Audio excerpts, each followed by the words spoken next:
Hi, I'm Natalie Mullen, former people pleaser and queen of doing way too much, turned holistic life coach and wellness educator for purpose seeking women of color and allies. Welcome to From a Full Cup. On this podcast, I teach you how to use the 12 pillars of wellness to discover your purpose, uplevel your well being, and create the life of your dreams because we all deserve to be fulfilled, and you simply can't pour from an empty cup. Through candid conversations, insightful interviews, and motivational nuggets, you'll feel inspired, empowered, and supported as together we navigate this thing called life, holistically and with your well being at the center. If you're committed to personal development and you're ready for more, you're in the right place. Now let's get started. Hi, everyone, and welcome to another episode of From a Full Cup. Today, I have with me Jennifer Harrison. She is a dissertation coach, and I am so excited to have this conversation. Jennifer, welcome to the show. Please Thank you. Thank you for introduce having me. yourself. Yeah, please introduce yourself to the listeners in your own words, and then we'll get started. So I am the founder and CEO of Read Write Perfect, and that is a company that provides dissertation coaching services. I'm a PhD myself. I love being a coach, and I love kind of coming on podcasts and sharing, tips and strategies that can help out students. Awesome. I just love all things education. So I want you to share with us, how did you come to this line of work? Sure. So teaching's kind of always been what I've done. Like I think I knew when I was in elementary school that I wanted to be a teacher. And after I finished my degree, like I said, I'm a PhD myself. So I did a PhD in children's literature. I started teaching at the state university in my town. I was teaching writing, I was teaching English literature, I was kind of supervising grad students. And then COVID came along and changed everything. I could see that grad students were not getting the support that they needed from their institutions. There'd been that shift to remote learning, and everybody was struggling with it. And I also wanted my work-life balance back. So I left academia and I opened up Read Write Perfect, and that's what I've been doing ever since. Okay. And I know COVID, COVID changed all of our lives, but especially if you were an educator, going through that remote learning was very difficult for our students. And it was also very difficult as an educator as well. So I definitely resonate with that. In that kind of transition to get to where you're at right now, what was one major challenge that you would say you had to kind of overcome? The hardest challenge was mindset.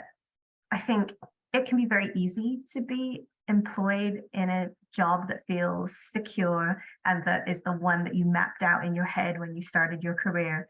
And to kind of take a leap into the unknown and do something different is a little bit scary, and you don't know how it's going to work out. And even if all the evidence is there in front of you that it's going to be a change for the better, it's really hard to do it. That was the hardest thing, was that shift in mindset to, I can do this even though I don't really know what I'm doing. Yeah, I'm really happy that you brought that up. And I think that can resonate with a lot of the listeners because I think a lot of people plan their lives in a very linear way, right? You're Mm, going to go to school, you're going to graduate, you're going to do this, you're going to do that. And so it takes courage to be able to say, I'm going to do something different that I had not originally planned. And I'm going to leave a safe and secure and stable kind of position and step out on my own. So it definitely takes courage. And as you said, your mindset has to support that. Your mindset has to mm, believe it's possible. And sometimes you kind of have to hold fear and courage together. Fear is in one hand, courage is in the other, and you still move forward, right? And the good thing about that is most things in life are not permanent. So even if you go down a path that you find, this is not working out, you can usually backpedal or course direct. But it's good to just explore and see what else is out there because you might be robbing yourself of something even more joyful, even more rewarding than what mm. you had before. So thank you for sharing that. So right now you're working with graduate students, and Mhm. I remember when I was a graduate student, there were a lot of students who felt isolation, and especially because for grad school, most people go to a different school from their undergrad. Now, I went to the same school as my undergrad, and I was in person for all of these things. So thankfully, I still had very strong connections. But a lot of people are going to different schools, and they might not have going right after undergrad. So there might have been a period of time where they're away from school. So for different reasons, they might feel disconnected and feel a little bit isolated. And then if they're doing it online, it's even more of a challenge. So, and then especially when they're in intense periods of either study or they're writing a dissertation or they're writing their thesis. So, what strategies can students employ to kind of build a support network and just to help them manage that sense of isolation that is often present when you are in higher education? I'm going to actually tackle those two questions separately, one about isolation and one about building a support network, because I think they require different sets of strategies. The isolation, a lot of that I think comes down to your own proactiveness. Like it can be very tempting to say, oh, well, there are the people around me, and then that's it. Now I'll be connected. But actually, I think when it comes to feeling isolated, if you don't feel that there are people around you, you've got to be really careful about how you are structuring your time and your lifestyle to make those opportunities to be able to build a network. So that's kind of what I want to tackle first. When it comes to isolation, I'd say first thing is be really strict about your work-life balance. And this one comes from looking at the students that I work with and seeing what they struggle with. Most of them feel that drive to push all day. They're sitting at a computer 10, 12 hours a day, working late into the night, getting up early in the morning, getting back to work. They're not actually leaving that time for there to be a support network. So I think that's the first thing is like actually manage your time in a way that makes space and time for that connection with other people. I'd also say that when you are thinking about being around other people, again, having that balance of what you are using those connections for. So you can still feel just as isolated if you are around people, but all you're talking about is how stressed and overwhelmed you feel with work and how much progress you're not making. And so I would say engage in affirmative behaviors. Talk when you are with people, use that time to talk about what's going well or something completely different to work so that you are getting real connection from that time. And I would also say that you should keep your degree in perspective and goal map for your life, not for your career, not for your degree. And what I mean by that is know the place that that PhD holds in your life so that you can put it into perspective and not allow it to eat up everything about you. That's going to help with isolation because you're going to remember that you don't have to sit at your computer 12 hours a day and burn yourself out because there are other things in your life that are important as well. And you'll feel a lot better about taking that time to spend with your parents or spend with your kids or go out on a date with your partner or whatever it might be. So kind of those are like baseline suggestions when it comes to isolation and changing your mindset about isolation. Just before you get into the second part, because I just want to pause there because I think that you made some really important points. And I think that if you are in a situation where you're writing a PhD or even you're making a career transition to, because I know not everybody is going to necessarily be taking their PhD, but I wanted to still apply the principles because we can still learn from this in terms of understanding that work-life balance. And I always talk to my clients about that too. But what is it that you want for your life? And you have to realize when you get hyper focused on your goal, and you kind of are in a bubble, you're not realizing that everything around you is actually being neglected. You're neglecting your relationships with your family, with your loved ones, even with your own self, because you're just super focused. And I think that our society encourages us to be goal oriented and to be focused and ambitious, but it always comes at a cost unless we are still supporting this with our well-being. I love when people pursue their dreams. I love when people are passionate and are driven and ambitious, but I also want people to hold their well-being in their hands as well. And I like what you said about situate how would that degree impact your life? Where would it sit within the rest of your life? Because that one accomplishment can't be everything, right? Mhm. And I think a lot of times, a lot of people put their worth and their value into a specific role or into a specific degree or into a specific accomplishment. And then they get it. And sometimes they're not even fulfilled because we are not siloed individuals. We're multifaceted. And so we have to be able to honor all the different facets of our being. So I just wanted to add that, but I'll let you continue now. In terms of building a support network, I would say think outside the box about what support is and who can provide it. I think when we think about support network, we think in professional terms like, oh, I'm going to have my supervisor, I'll have the chair of the program, or I would actually say think outside of your program and think outside of your institution when it comes to seeking support. So first one is kind of a note: seek and accept all the help you need and don't feel guilty about it. Because I think guilt is the biggest hang up that stops people from forming these networks, is they feel like they shouldn't need the help and they're embarrassed to ask for it. And so they don't, and it's seen as kind of shameful, and then they lose out on that network. First thing I'd say is seek external help. So that could be mentors, it could be other students, it could be writing centers, it could even be things like YouTube videos, it could be professional editors and coaches, anybody that you need to learn what it is you need to learn. Don't think that you have to know everything to be a grad student. Like that, your worth in that program is that you already know how to do things. You're there to learn, and that includes learning processes. And so seek out the people who can teach you those processes. And if you're not getting them through your institution, seek them outside of your institution. Ask anybody you need to teach you how to do those things to make your life easier. And that what will happen is you'll have those people around as supports who can help you, and they'll usually end up teaching you more than you think you needed them for. And then the other one obviously is your people, your friends, your family, your colleagues, your peers, all those people that you hold around you because they make you feel good. So this is the time when you really need them and you need to nurture those relationships and hold on to them. They're going to help you stay sane. They're going to help you keep things in perspective. And that's why I really emphasize that perspective. Those are the people who are outside of this focus that you have, who can help you to not let it take over your life. So you can chat through your work with them and your progress with them. Like I said, make it about the positives. You can turn to them for moral support if you're feeling anxious or you're feeling down. And then this is the one that everybody neglects. You can actually ask for actual real life help. So can you do a load of laundry for me? Can you babysit for me? I desperately need a coffee. Would you have 5 minutes to bring one to me? Most people are really happy to help in that way, but a lot of us are very reluctant to ask for those little favors. Now is your time of life when you're in the middle of this very stressful thing that you can call on the people who love you to do those kind of things, and they'll know that you'll pay them back later. And Yeah, no, that will help you forge and keep those relationships alive.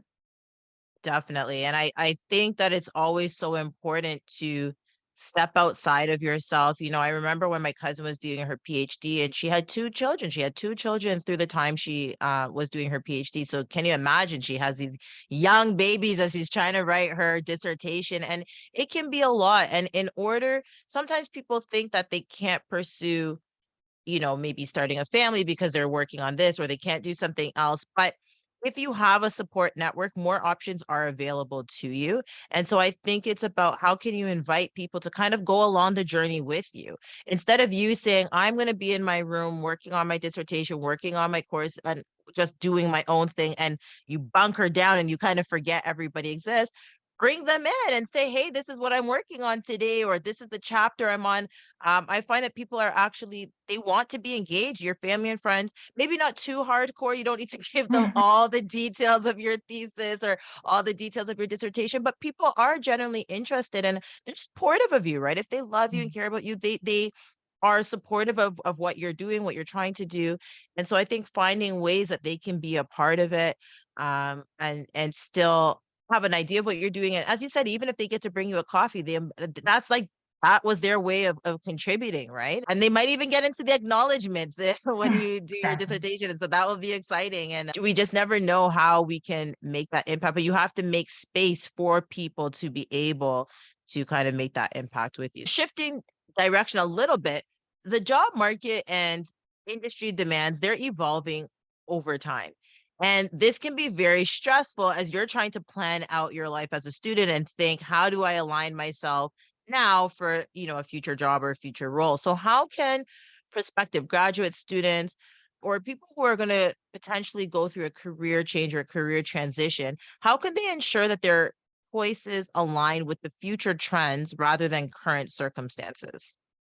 I am so glad you asked this question. I always hear like the same answer to this, and it drives me up the wall. And it's the right answer, which is you've got to focus on the timeless skills, the stuff that everybody is going to value no matter what changes happen in content specialisms and what trends come and go. But then when it comes to practical suggestions, kind of people sort of say, oh, it's communication, it's time management, it's organization. Those are the things you need. Those are kind of meaningless terms. Like we all know roughly what they mean, but how does that really translate into industry work? So I actually have a few suggestions on things that I have seen my students developing that have then served them well in industry. Okay, so first one is the ability to take criticism and feedback. Like that is one of the things that makes you a good team player. It shows that you have growth mindset and that you can evolve in a position. And I think a lot of employers and a lot of industries find that very valuable. And a graduate program is the perfect place to develop that because it's nothing but criticism and feedback. You get it coming from all sides all the time. So really developing those skills to deal with criticism and feedback, and then being able to show that you can do that is going to be so important. Ability to think innovatively about problems. So we know that problem solving is important, but if you're the person who can think outside of the usual solutions and maybe do things like cross-disciplinary work, or think about new approaches that could be taken, or you happen to know strategies from one field that you can move into another, those are really important, I think, in industry, because everybody has a particular way of looking at a problem, but if you can bring a fresh look to it, that's going to be very important. And again, a graduate program is a good place to develop that because you are already thinking about problem solving. You're developing a solution to a problem through your research. And you're looking for a gap in the way that nobody has ever done that solution before. So you're already primed for this way of thinking. Ability to manage people or projects effectively. So we all know that this is so important when you go out into the real world. If you can show that you can keep on top of a whole project, so that's like what makes things like organization and time management into real tangible things. It means, can you manage a deadline? Can you keep people on track? Can you work out the budget for something? Do you know how to put together different personalities to make an effective team? Anything like that that you can pick up through your graduate experience and show that you can do it is going to make you highly employable, no matter what field you go into and no matter what's happening in that field.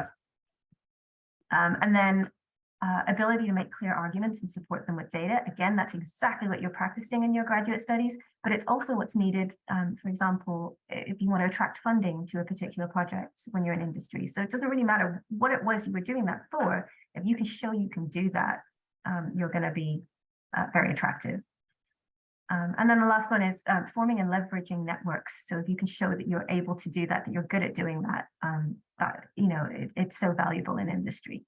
So if you can develop those kind of skills and focus on the opportunities that will enable you to show that you have those skills, that's gonna, I think that's the best way to prepare yourself for whatever the future might bring in terms of employment. And like just one example is that when I was a PhD student, and this is so badly out of date that it's embarrassing, but back then conferences were very important. And so my chair pushed me to organize a conference.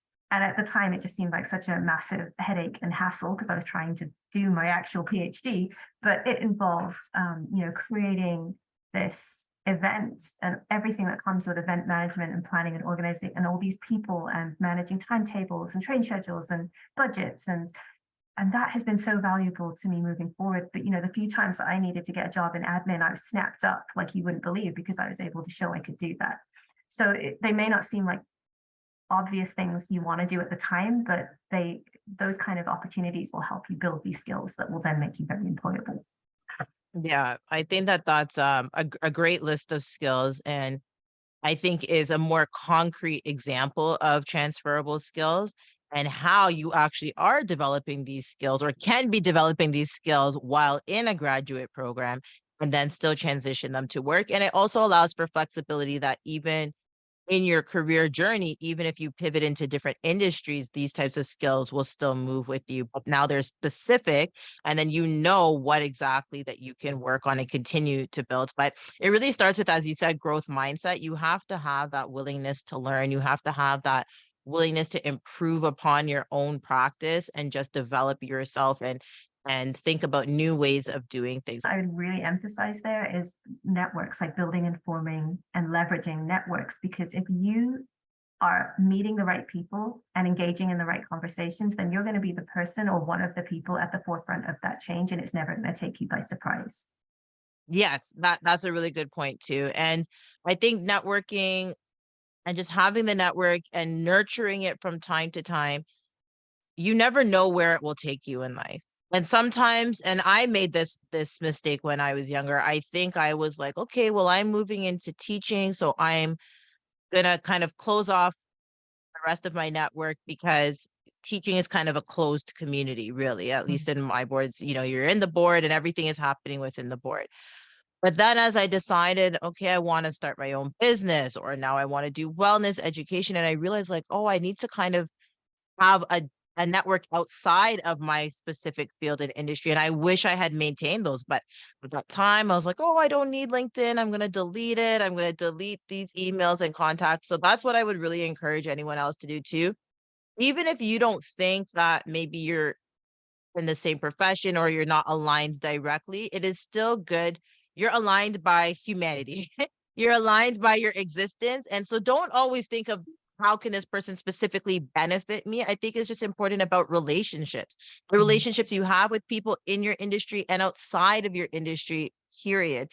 As I said, it is, I think a lot of times in life we're thinking, well, what's in it for me? But I think if we kind of go from an angle of, well, how can I just be connected and form meaningful relationships with people and just recognize their humanity? How can I help them? Maybe there's an opportunity for them to help me, or we can just stay connected for the sake of connection. I think that there is actually a lot of value in it. And I don't think our society promotes and honors that enough. And, when people are transitioning into academia or even into a new career, it often involves a steep learning curve and setback.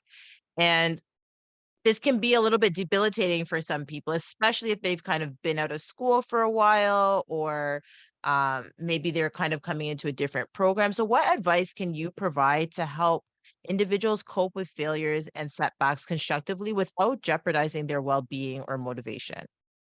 Sure. So I'd say the first thing is you want to work on your own attitude towards criticism. So you do need that growth mindset. And it can be like I see a lot of students who come into a graduate program feeling like first of all, they should know everything already. So they are already a good researcher, they're already a good writer. Um, they're only really there to research their topic and write about it, but there's nothing else that they really need to learn. And I've even seen students come in saying, I already know what the answer is to my research question. I just need to get that answer and then write it up. You want to kind of let go of that. You're there to learn. It is a learning degree as much as any other degree is. And so your learning processes such as researching, writing well, being clear in your arguments. And you're also learning about your topic. You're there to collect data and see what it tells you, not necessarily to already know what it's going to tell you. So there are a lot of books and courses that you can do on mindset growth. Like a key name is Carol Dweck, and any books and courses that you can find by her are a great resource. But I would say if you don't already have that growth mindset, you want to nurture it and develop it. And that's going to help a lot with how you deal with setbacks, negative feedback, anything like that. The next thing is develop a thick skin, because a lot of supervisors, a lot of reviewers, they're not necessarily very skilled at giving positive constructive criticism. Like that's a real skill. Like you would probably know this as a teacher, you have to be taught that. Yeah. We're taught very specific strategies for how to deliver feedback in a way that isn't going to crush people's souls. People who go into higher education teaching don't necessarily have that training. And so, it can be devastating when you've spent all this time on a draft, you hand it in, and then someone says, well, this is absolute rubbish, go and fix it. That's going to happen. Like, there's no way around that. So what you've got to do is develop a thick enough skin that you can pull out what's useful, completely ignore anything that is unhelpful or hurtful, and but then also push for clarification where you need it. If you've gotten a piece of feedback back that is not constructive, to send it back and say, I'm sorry, this is not constructive. This is what I need to know so that I can move my work forward. So it's kind of, people aren't going to do that for you. Like, they're going to give you what they give you, and it's going to be down to you to make something of it and make it useful for you. And then finally, like, the next step up from that is be willing to advocate for yourself, because sometimes failures and setbacks aren't your fault. You may be pushing for that constructive feedback and not getting it. You may fall sick. You may have other kind of circumstances in your life. You may have an abusive supervisor. All these things happen in grad studies. And so sometimes that failure isn't just down to you. So you've got to recognize that failure isn't always going to be down to you. And then you've got to push for your rights, know what those rights are and be willing to fight for them. That might mean declaring a disability that you've been diagnosed with. It might mean reporting an abusive supervisor and going through all the hassle that that entails, or requesting a new supervisor. It might mean insisting that you get an extension for medical reasons, even if they seem reluctant to give you one. Read your program handbook carefully, know what your rights are, know who you should speak to about what issues, like know all of that stuff before you need to, so that if anything comes up, that you are ready to proactively protect your rights and so that you can maximize your success and avoid those failures when they're not your fault. I really love what you said there about just kind of knowing your rights and advocating for yourself, because I have known several friends who have gone through their PhD programs, and there's a lot that can happen because I mean you're in these programs for 6, 7 years. It depends. It depends on the school, it depends on the program, but you're in these programs for a long time. And it can be very draining, right? Mentally, emotionally, and sometimes you don't even have the emotional, I guess, strength to kind of push back so much. But I think that's where you can kind of connect with other people, whether it's like yourself or somebody who can be a bit of a support for you and help you look and say, well, you do have some options, right? Because I think sometimes people feel like they're backed into a corner. They have to Mhm. stick with their supervisor. They have to accept being treated not well. They have to accept someone who doesn't even respond to their emails and give them feedback at all. So I think and that can be very, very, very frustrating, especially when you're chasing down people and deadlines are coming up, right? So I think that's, and we talked about that already about having a supportive network, but I think having other people who do know how to navigate higher education, it's really helpful to have someone in your corner so that you can even just talk out some of your frustrations, because sometimes your loved ones, they won't necessarily be able to support you. They might be able to listen, but they don't know how to navigate Mm. um higher academia and the difficulties and the nuances and the regulations, right, that are Yeah. involved. And also you have to be strategic in the way in which you do things, because you never want to get yourself blacklisted or get yourself into further problems. So you have to just be strategic. Sometimes advocating for yourself does have unintended negative consequences too. So you really have to weigh the pros and cons and see, is it going to be worth it? And I still always encourage people to advocate for themselves, but sometimes you just need to put better support mechanisms around you, or how you package it so that you are still protecting yourself. Yes. And you're not just putting yourself out there as a martyr and then you now are facing the consequences. So I really appreciate that. And I hope that anybody who's kind of in maybe a difficult situation right now where they feel just stuck realizes that there could be other options, that maybe not have you maybe haven't considered them before because you just didn't know. And so I think it's wonderful for someone to talk to you, because you've even presented some solutions that I hadn't thought of before. That I'm like, I could suggest this to somebody who's doing their program, because I've heard all the challenges Yeah. on the other end. And but before we close on the show, one of the primary aims is to encourage women to prioritize their well-being, to pour back into themselves, to honor their needs, and just to have more open conversations about their wellness journeys. For myself as a wellness coach, I'm supporting women, professionals, and entrepreneurs. And I see a lot of the experiences that people go through, that women go through in particular, that affect their well being. And oftentimes, people feel like they're alone. They're the only one going through some sort of struggle. And it's not true. And so I really want to ask you, as an entrepreneur and kind of stepping out into your own business and offering these services, have you ever experienced challenges that have affected your well-being? And if so, can you share one strategy that has helped you? Definitely. So I think the biggest challenge to my well-being in my career has been the assumption that I am no more valuable than how my employer treats me. So there are a lot of things that are normalized and they're not necessarily great for our well-being. And but they're normalized. So we accept them as normal and we think, well, they're normal, so that must be all I'm worth. Um, when I was specifically when I was working in academia, I think that was a real issue. So low pay, unpaid labor, virtually no job security, really long hours, lack of work-life balance. All of that was kind of normalized. It was just what everybody did. It was expected of you. Um, and you were kind of looked at a bit funny if you suggested that maybe those weren't great things. And so you kind of accept them. You think, well, that's what I've got to deal with if I want a job, and I do want a job. And nobody seems to be offering anything better than those things. So that must be all I get with my level of qualifications and experience. Like that must be what I'm worth. And that's a really hard thing to break out of on your own. Like I assumed nobody's going to be willing to hire me for better than what I've already got. And it took a combination of being absolutely committed to having something better and coaching, and then some self work to overcome those assumptions and to get myself to a better place. So I needed a coach to tell me these things aren't true. And then I needed a level of courage to act on that information without necessarily knowing in my own self that they weren't true. And then I need a whole bunch of therapy to kind of help me deal with the anxiety of having taken that step and going, what happens next?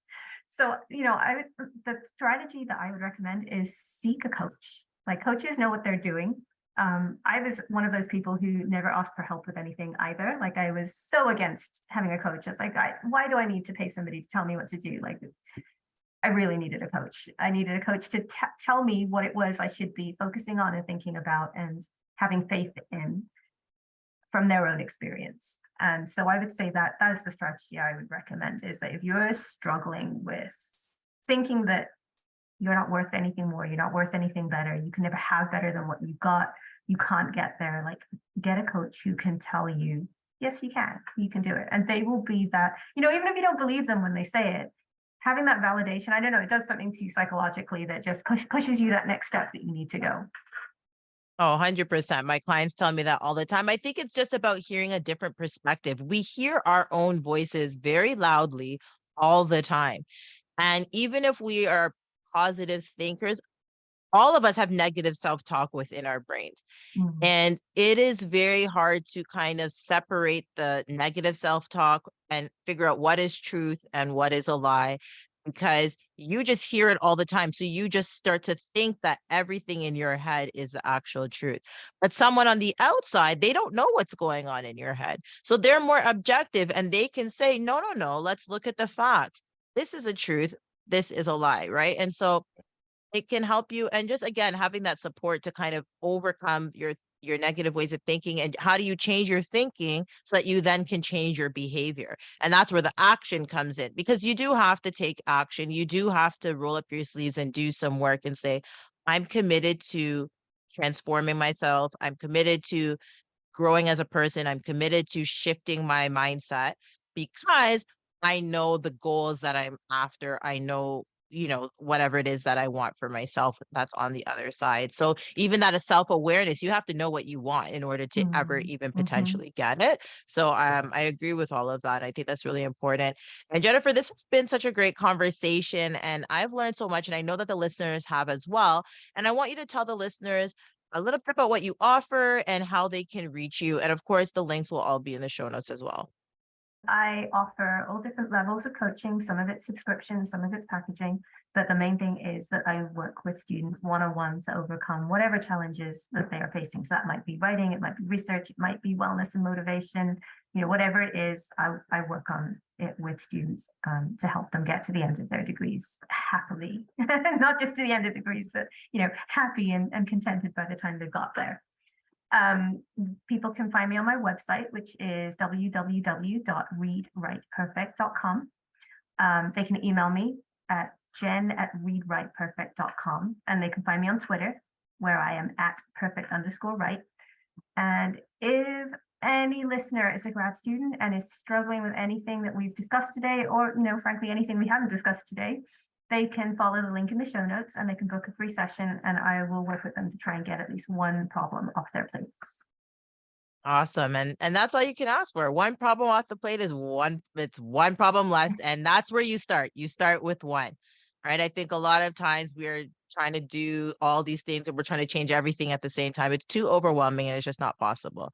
But if you can find one thing you can make easier for yourself, or that you can deal with, that you can tackle, it is a step forward in the right direction. And then you're on the right path and you go from there.